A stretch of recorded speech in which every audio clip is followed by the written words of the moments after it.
কুমড়ো পাতার বড়া বানাবো। তো এইভাবে আগে পাতাগুলো পরিষ্কার করে ধুয়ে নিয়েছি, নিয়ে পাতাটাকে এইভাবে একটু পানের খিলির মতো করে বানিয়ে নেব। নিয়ে ভেতরে পুরটা দেবো। পুরটার মধ্যে আছে ছোলা কচু, একটুখানি মাছ দিয়েছি, দিয়ে কাঁচা লঙ্কা পেঁয়াজ দিয়ে এটা এইভাবে একটু বানিয়ে নিয়েছি। এইভাবে করে দেবো। এরকম করে একটা কাঠির সাহায্যে এটাকে আটকে দেবো।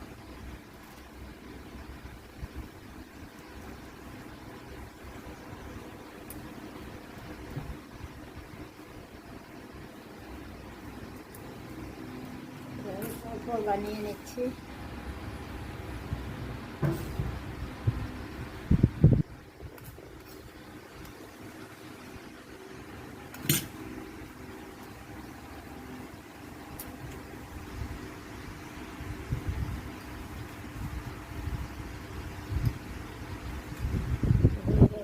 এবার এটাকে ভাজবো।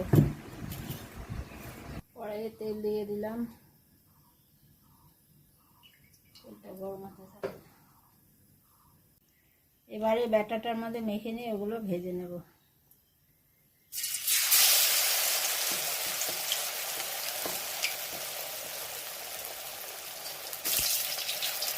দারুণ ফুলে ফুলে উঠতেছে।